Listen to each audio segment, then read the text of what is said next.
નમસ્કાર વિદ્યાર્થી મિત્રો, આજે આપણે ચર્ચા કરવાના છીએ કે ડીવી લિસ્ટ ક્યારે આવશે, પછી બીજા નંબરમાં કેટલા માર્ક્સવાળાને ડીવી કરવા મળશે, પછી ત્રીજા નંબરમાં ડીવી માટે ધ્યાનમાં રાખવાની બાબતો અને ડીવીમાં નાની નાની ભૂલો છે જે તમારે કરવાની નથી, બરાબર છે.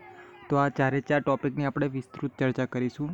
તો સૌપ્રથમ તો આપણે વાત કરીએ કે ક્યારે આવશે ડીવી લિસ્ટ, બરાબર છે.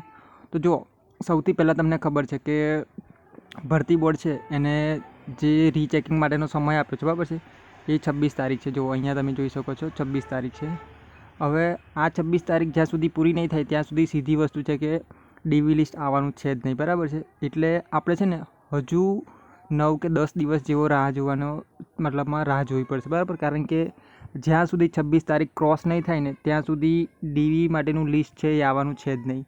એ એક સ્પષ્ટ વાત છે, કારણ કે એ પહેલાં તો ડીવી લિસ્ટ આવવાના કોઈ સંભાવના છે જ નહીં. અને બીજી વસ્તુ તમને કહું કે ડીવી લિસ્ટ એક્ઝેક્ટમાં ક્યારે આવશે, તો જુઓ આ લોકો જે અત્યારે આ 15 દિવસનો સમય છે ને એની અંદર લગભગ છે ને 2 ગણા વિદ્યાર્થીઓનું ડીવી લિસ્ટ તૈયાર કરીને જ બેઠા હશે. અને મારા મત મુજબ છે ને આ 7મો મહિનો જે પૂરો થાય ને એની 4-5 તારીખમાં, મતલબમાં ધારો કે 26 તારીખ જેવી પૂરી થશે ને એટલે 27, 28, 29 કે 30 આની આજુબાજુ છે ને આ જે 4-5 મેં તારીખ કીધી ને એની અંદર ડીવી લિસ્ટ આવવાના પૂરેપૂરા ચાન્સ રહેલા છે એવું મને લાગે છે. કારણ કે આ લોકોને અત્યારે કશું કામ છે નહીં, બરાબર છે. મતલબમાં આમ તો ઘણા બધા કામ હોય ભરતી બોર્ડને, પણ જ્યાં સુધી 26 તારીખ પૂરી નહીં થાય ત્યાં સુધી મતલબમાં ડીવી લિસ્ટ આવવાનું છે નહીં. એટલે એ લોકો છે ને અત્યારે 2 ગણાનું લિસ્ટ તૈયાર કરીને મૂકી દીધું હશે મને એવું લાગે છે, અથવા તો કરતા હશે, બરાબર છે. જેવી 26 તારીખ પતશે એટલે તરત જ 2-3 દિવસની અંદર ડીવી લિસ્ટ આવવાની પૂરેપૂરી સંભાવના છે, બરાબર છે. હવે બીજો પ્રશ્ન કે કેટલા માર્ક્સ હોય તો આપણે ડીવી કરવા મળશે, બરાબર છે. તો આની આપણે વાત કરી લીધી. હવે બીજા નંબરમાં વાત કરીએ કે કેટલા માર્ક્સ હોય તો ડીવી કરવા મળશે. તો જુઓ આપણે છે ને ડીવી માટે એક આખું મતલબમાં કટ ઓફ બનાવ્યું છે, બરાબર છે, કે ડીવીનું કટ ઓફ કેટલું રહેશે, પછી ફાઇનલ કટ ઓફ કેટલું રહેશે. જુઓ આ છે ફાઇનલ કટ ઓફ, તમે અહીંયા જોઈ શકો છો. પછી બીજું છે કે ડીવીનું કટ ઓફ, તો મારી પાસે ડીવીનું કટ ઓફ બી છે, બરાબર છે. હવે જે મિત્રને આટલા માર્ક્સ થતા હોય એ દરેક મિત્રને ડીવી કરવા મળશે એવું મારું માનવું છે, બરાબર છે. હવે આપણે ફાઇનલી કેટલા માર્ક્સ હોય કઈ કઈ કેટેગરીમાં તો ડીવી કરવા મળશે. તો જો અહીંયા મેં આખું લખેલું જ છે કે કેટલા માર્ક્સ હોય તો ડીવી કરવા મળશે, બરાબર છે.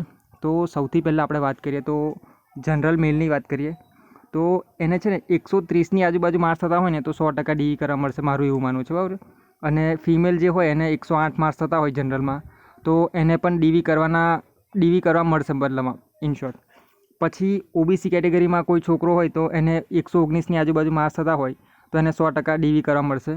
પછી છોકરી હોય તો 90 માર્ક્સે ડીવી કરવા મળશે, મારું એવું માનવું છે, બરાબર છે. અને આ બધું એનાલિસિસ મેં તમને ખબર જ છે કે મેં ઘણું બધું ટાઈમ આપીને પછી એનાલિસિસ કર્યું છે અને પછી આ ડીવીનું cut off, final cut off એવું બનાવ્યું છે.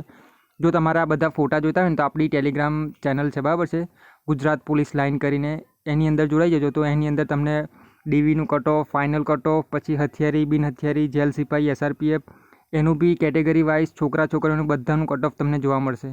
અને એ ટેલિગ્રામની લિંક છે ને આ વિડીયોની નીચે તમને મળી જશે, અથવા તો ગુજરાત પોલીસ લાઇન એવું બી સર્ચ કરશો ને તો બી તમને મળી જશે, બરાબર છે. તો એમાં જોડાઈ જજો, એમાં માહિતી બી તમને મળશે, બરાબર છે, સારામાં સારી. પછી આપણે EWSની વાત કરીએ તો EWSમાં છોકરાને 104 થતા હોય તો એને ચાન્સ છે કે ડીવી કરવા મળશે અને છોકરીને 90 માર્ક્સ, બરાબર છે. એવી જ રીતના SC, ST, પછી એક્સ આર્મી, બરાબર. હવે આ તો છે ને ડીવીનું કટ ઓફ છે, બરાબર છે. એટલે કે આટલા માર્ક્સ જેને થતા હોય એને ડીવી કરવા મતલબમાં 95થી 99% ચાન્સ છે કે ડીવી કરવા મળશે, બરાબર છે. આનાથી વધારે માર્ક્સ હોય તો 100% મતલબમાં ચાન્સ છે જ તમને ડીવી કરવા મળશે. પણ આનાથી ઓછા માર્ક્સ હોય ને તો ચાન્સ તમારા પછી ઘટતા જાય, બરાબર છે. હવે ધારો કે જનરલને 130 માર્ક્સ મેં કીધા છે, બરાબર છે, ડીવી કરવાના, તો એને 129 અથવા 28 થતા હોય તો એના ચાન્સ છે ડીવી કરવાના.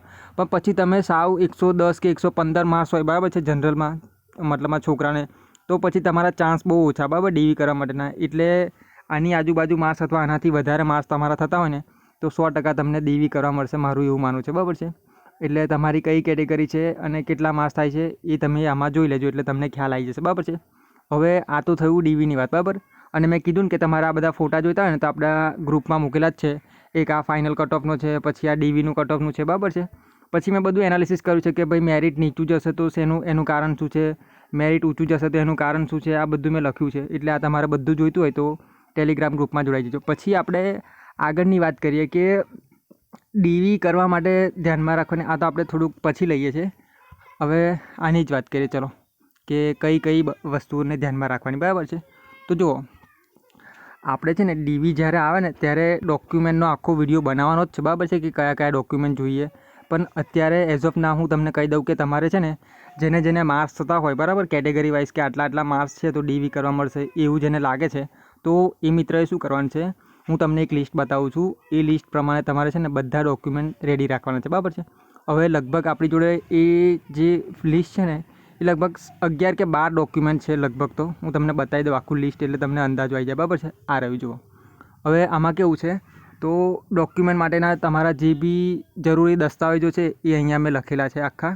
હવે પહેલાં તો આપણી જોડે જે એપ્લિકેશન ફોર્મની નકલ, એટલે કે આપણે જે પોલીસની ભરતીની જ્યારે મતલબ આ ફોર્મ ભરવાના ચાલુ થયા હતા અને આપણે જે ઓજાસ દ્વારા ભરી હતી, બરાબર છે, ફોર્મ, એની પ્રિન્ટ, બરાબર છે.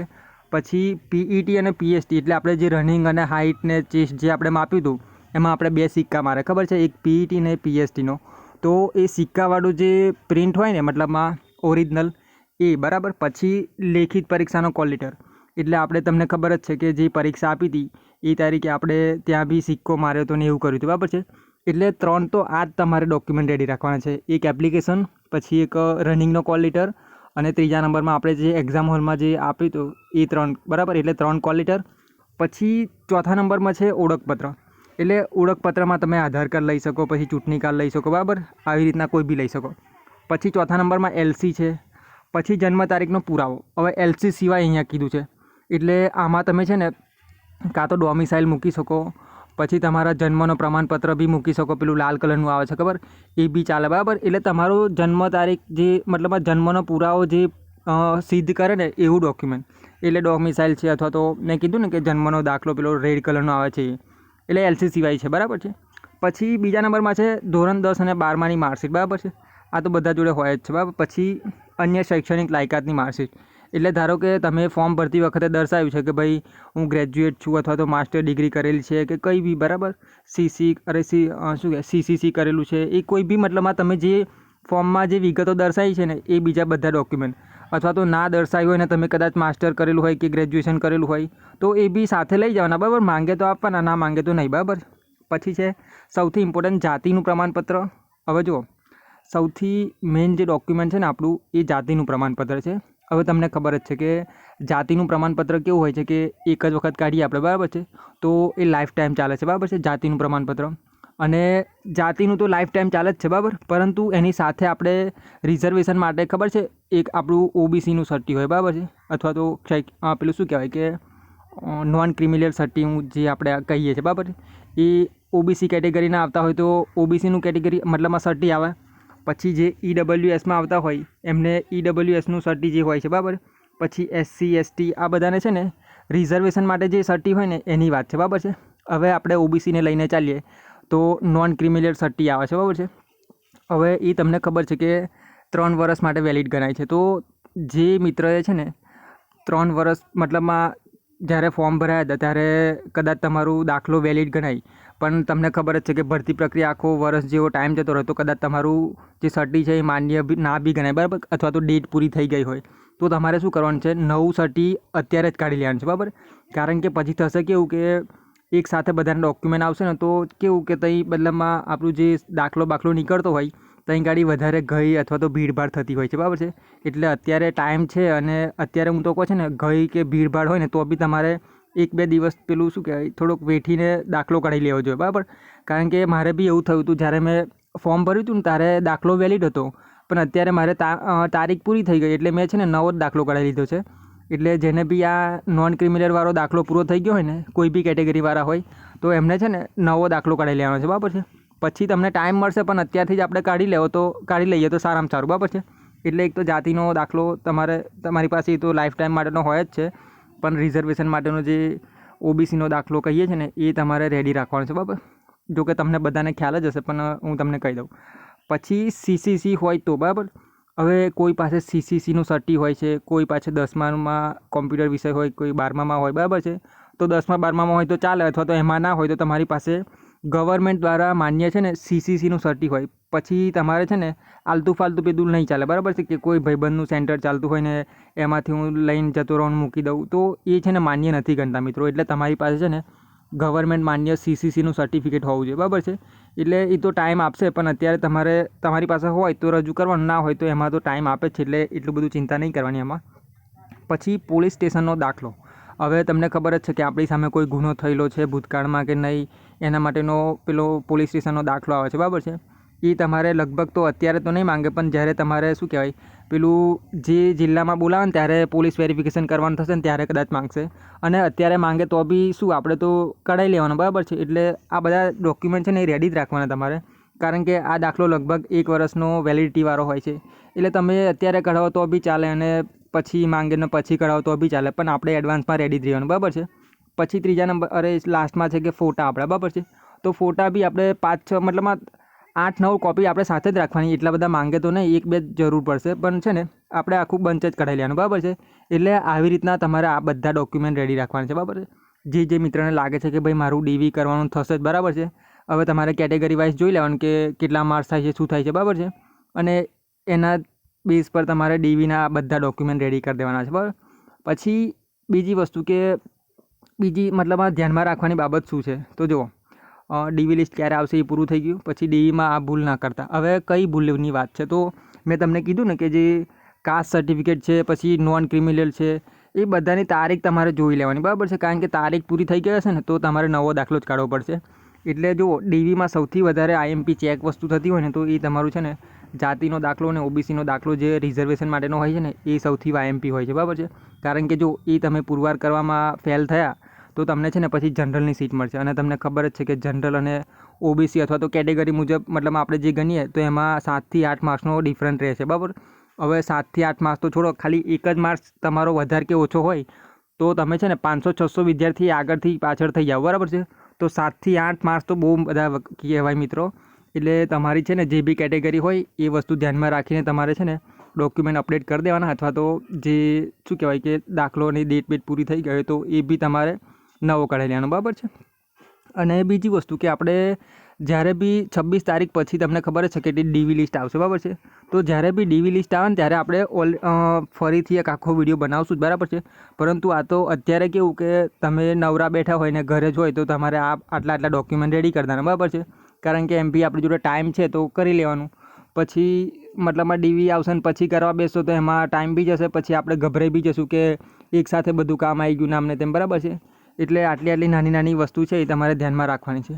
પછી મારા તરફથી હું તમને બીજી એડવાઇસ આપું કે જુઓ આ બધી વસ્તુ તો ધ્યાનમાં રાખવાની જ છે, પરંતુ તમારે બીજું શું ધ્યાનમાં રાખવાનું કે આધાર કાર્ડમાં કોઈ ભૂલ હોય નામ બામમાં, બરાબર છે.